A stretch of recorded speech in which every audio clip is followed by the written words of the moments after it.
Hey, everybody. Welcome back to another episode of Ask a Property Manager. I'm Eric Worrell with rentprep.com. And as always, we have Andrew Schultz with us here. Hey, Andrew, how you doing today? Good. How are you doing this morning? I'm doing pretty well. Good. Slept good, which is always kind of the story of my life. It's just how well did I sleep the night before? Yeah, tell me about it. I can't remember the last time I had a full night of sleep. It's baffling to me how I get by on usually like 5, 6 hours a night if I'm lucky. And that's usually broken. Yeah. So before we get into the questions here, we have 3 questions from members of our Facebook group. Andrew, can you tell us a little bit about what you do if people are not familiar with you, where you work, and a little bit about that? Sure. So I am an associate broker with Realty Edge here in the Buffalo, New York area. We manage about 120 doors. And then on top of the property management operation, it's a full service real estate brokerage, but my focus, my niche is on property management and investment property, as well as foreclosed properties. So we do a lot of REO bank owned properties, things like that. And it kind of fits into our business model because a lot of times our clients are the ones that want to buy those foreclosures, either for fix and flips or buy and hold rentals or what have you. So that seems to work out pretty well for us. Okay. Very cool. And while you were letting us know what you do, I sneakily was sharing this to our Facebook group, Rent Prep for Landlords. If you're not familiar, that is a group. We have over 5,000 landlords and property managers. We get a lot of great questions. And what I'm going to do is I'm going to start with a question at Andrew. You select these each week. We got 3 questions this week. And the first one has to do with, let me see if I can show full screen here. Just give me a second. All right. No pressure or anything. It's not like we're live. So I'll pull this up. Hopefully people can see it because we're kind of split screening it. But this comes from Susie. What she asked, she says, does anyone know anything about vouchers from the VA to assist veterans in housing? I've never heard of this. I don't take Section 8 and don't want to participate in that program, but the prospective tenant insists the money is from the VA and not Section 8. To be honest, Andrew, I'm always a little bit like kind of fuzzy on this too, but I think you have some experience with it. So what's your suggestion as far as vouchers from the VA? So we do actually work with these programs. We have, I think, 1 or 2 tenants right now who are involved in this program. And it's kind of a hybrid between Section 8 and the VA. So essentially, the VA is the subsidizing agency, if you will, but the program is administered by one of our local Section 8 agencies. So the caseworker, and the reason I like this program is the veteran has a dedicated caseworker.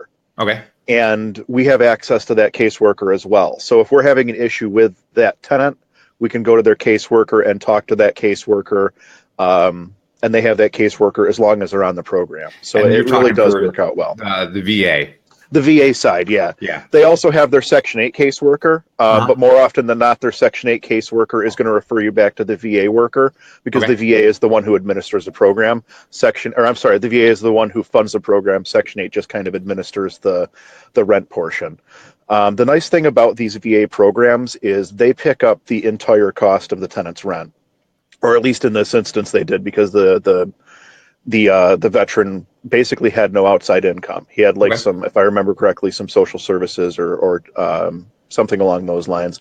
But the Section 8 agency is picking up. How did that rent come in? Did you get a check? Would they do direct deposit? Direct deposit, yeah. I mean, it's you go through the typical paperwork process, supplying W-9s, and there was a unit inspection, but it was nowhere near as stringent as what a Section 8 guideline would be.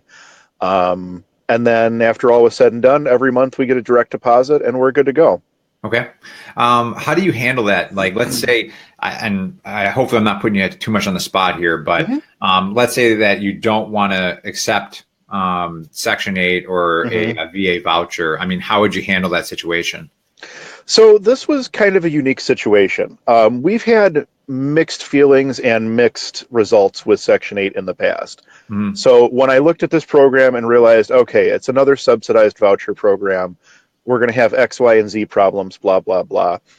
I actually got an opportunity to sit down with the people from the VA who administer the program, and I basically told them, these are my concerns, X, Y, and Z. We want to make sure that the unit is protected, so they have to meet our qualification criteria. So we ended up getting double security deposits because of, the credit and income guidelines. So we were a little bit extra protected there. Okay. They explained to us the caseworker component is not something that disappears. That veteran will have their caseworker the entire time that they're involved in the program. And we have access to that caseworker as well, which made it a very, very, that was actually probably the key component to the whole thing, was knowing that we had someone that we could turn to if we were having concern. So that was probably the main issue. And then other than that, it's been kind of a smooth little process. We sat down and talked to them. We both understood where the other side was coming from, and we were able to kind of put something together to make it work. Cool. Well, yeah, I think that's helpful if anybody's kind of gotten, solicited for this, or, had an opportunity and maybe they just kind of turned it down because it's a voucher program and they're a little bit worried. I like the fact that you actually went and you talked with the caseworker and got to know the people and get a better understanding of who's going to be out and handling situations. So, yeah, and that really was such a key component to it, because a lot of times once you get to these, you get these Section 8 tenants, and when you do have a concern, you call their caseworker, and their caseworker probably has 250 files on their desk. So they don't always have the individualized attention, versus these VA caseworkers have a significantly smaller caseload in a lot of instances. And this is probably all market specific, but I'm talking about our market here in Buffalo right now. They have a much smaller caseload because they have a more in-depth relationship with their clientele.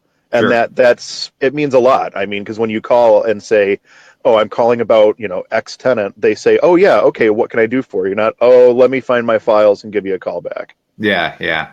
All right. Well, I think that covers that. If anybody's got any questions, they can always comment below these videos. We can see if you can connect here, or at least, give you an answer or start a conversation that way. So for now, though, we're going to go to the next question here in the group. Let's see what we got here. I'm going to pull this up on the screen. I got to bump my heat up a little bit in the car here. Hopefully it doesn't. I'm going to try to keep it low enough that the fans aren't too loud, but man, it's cold outside. Yeah. So, consider yourself lucky if you're not from Buffalo.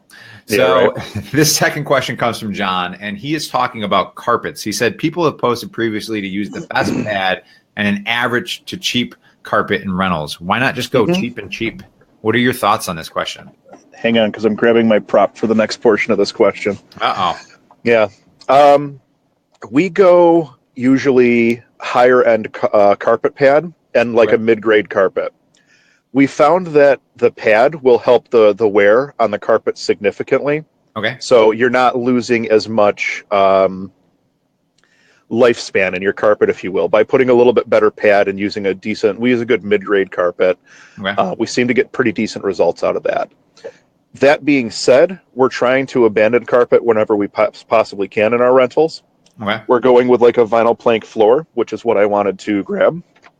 Give me 1 second. I just want to wipe this off before I display it on camera, because it's been riding on the passenger side floor in my car here for a while. All right. So we just use a vinyl plank flooring like this. Okay. This is, I want to say, a 12 mil thickness. All right. Try to get that on the camera there so everybody can see it. So it's actually got some thickness to it. It's got some flexibility, but it's still pretty rigid. All right. And this is the glue down style product. This is what we've started installing in some of our rental properties to kind of pull the carpet out of it, because we're sick of replacing carpets all the time. This particular product, we get this from our flooring provider here in the Buffalo area. We're paying... I can't remember what we're paying off the top of my head now that I think about it. I'd have to look it up. I can post it in the comments later, I guess.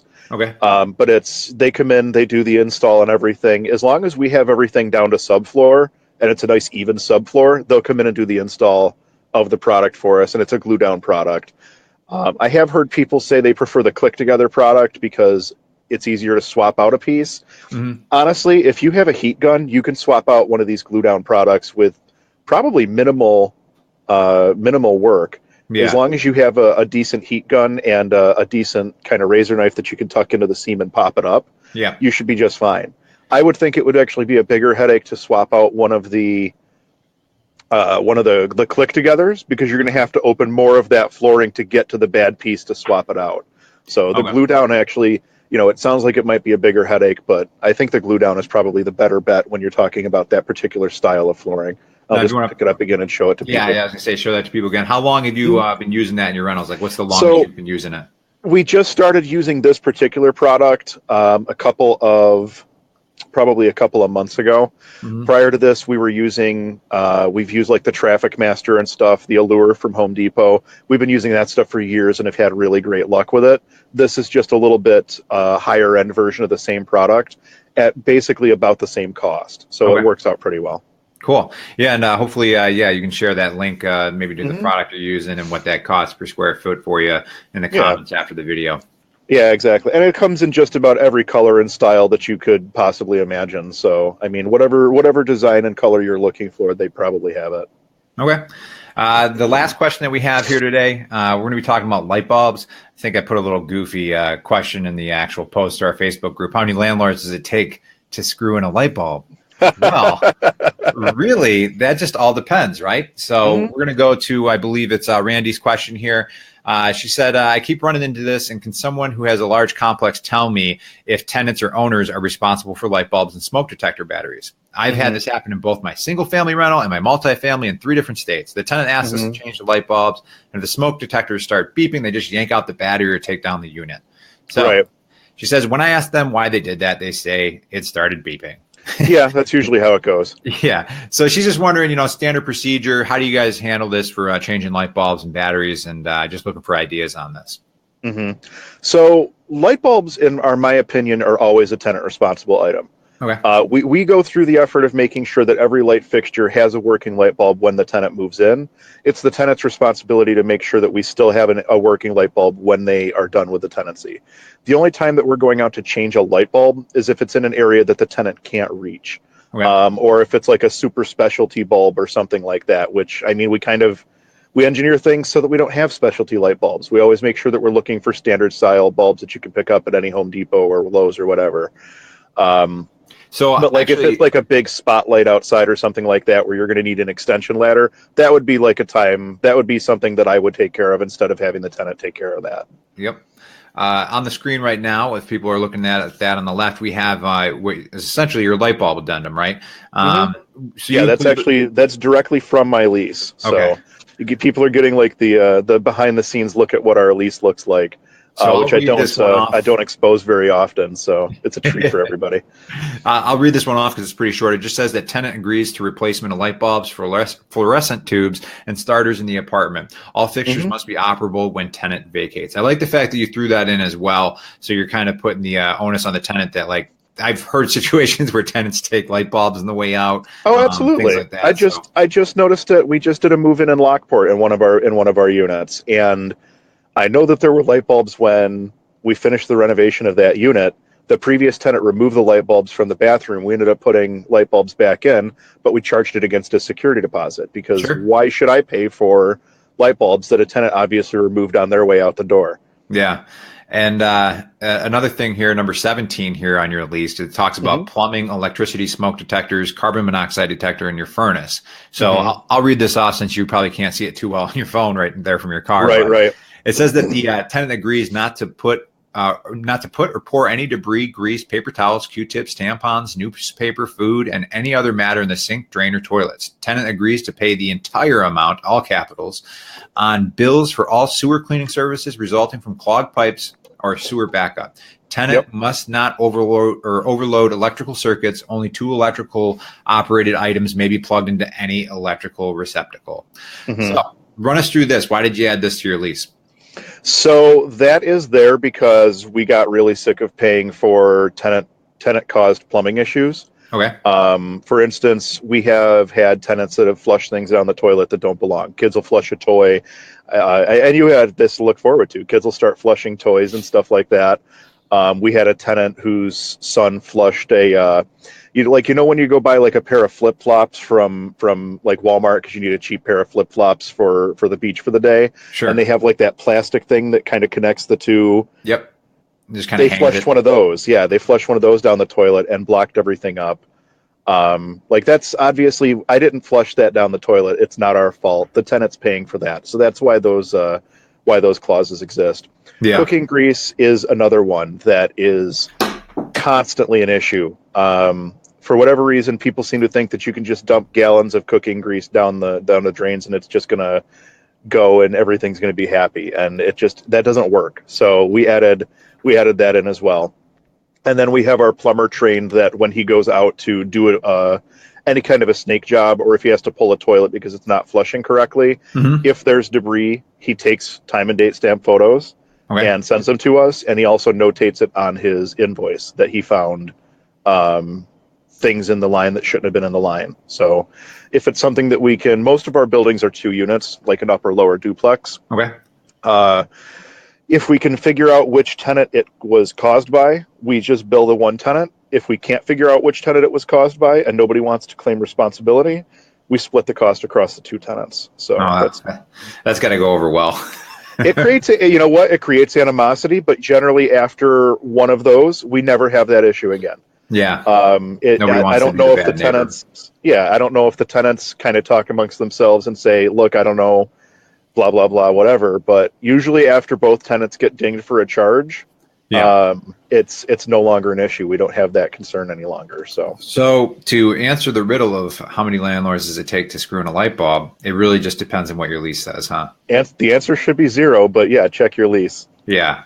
All right. Well, that's a nice one to make sure you got in your lease so you're not running out, especially if you're out of state, like Randy was saying that she's got some out of state rentals. So yeah, I think that answers those 3 questions from the group. If you're checking this out on our Facebook page, you can search for Rent Prep for Landlords to find our community of landlords and real estate agents and property managers, associate brokers, such as Andrew Schultz. We're both in the group. Ask questions. Sometimes we'll highlight them in these weekly videos. And as always, Andrew, I just want to say thank you for your knowledge and time. Thank you for having me. It's been a lot of fun this year. All right. Take care. You as well.